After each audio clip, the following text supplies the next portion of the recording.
It was a hot Memorial Day weekend 6 years ago when a special brown-eyed girl entered my life, one that would change me forever. Hello everyone, I'm Kay Hyman, Director of Community Engagement at Charleston Animal Society.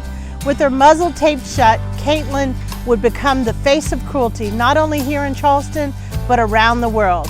We want to take a look back at her story and show you the impact she's had on all of us.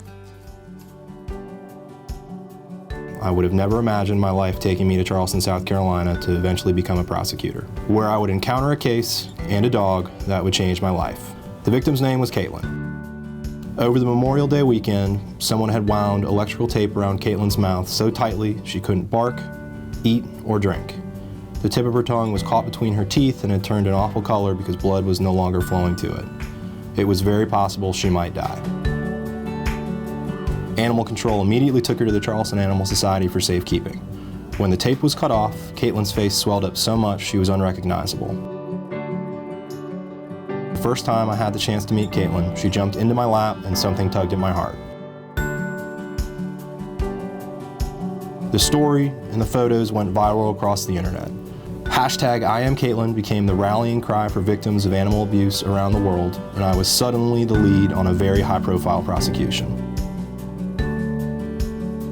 4 days before trial, I got a call from the defense. They wanted a plea deal. With the challenges facing the case, we took the deal and the suspect received the maximum 5 years for felony animal cruelty. This wasn't the last I would see of Caitlyn. A couple of months later, I was unfortunately working on a new animal abuse case and visited with Aldwin Roman, Charleston Animal Society's Senior Director of Anti-Cruelty and Outreach.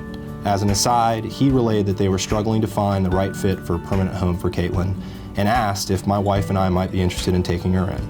At this point, Aldwin wasn't aware, but in my own home, some sadness had struck. My pit mix Brady, who I'd been with since college, was nearing 10 years old and suffering tremendous pain from a spinal condition. My wife Danielle and I had built a family with Brady, her dog Lucy, and a third wild child dachshund named Sully. Could we bring Caitlyn into our lives at this juncture? I wasn't so sure, and expected Danielle to be hesitant about bringing in another dog, but she didn't hesitate and said, absolutely, let's adopt her.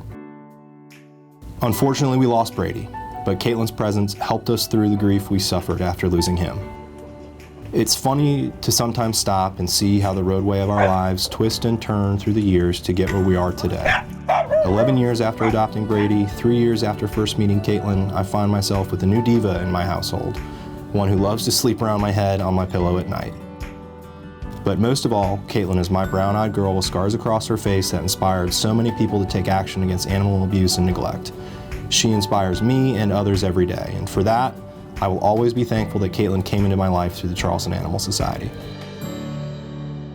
Now that you know Caitlyn's story, I hope you are as moved as I was.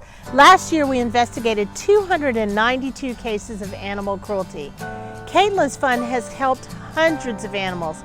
Animals like Lana here, a senior dog who was horribly beaten when she came to the shelter. You can make a difference in the lives of animals who cannot speak for themselves. Help us protect animals and help to prosecute those who abuse them by donating to Caitlyn's Fund today.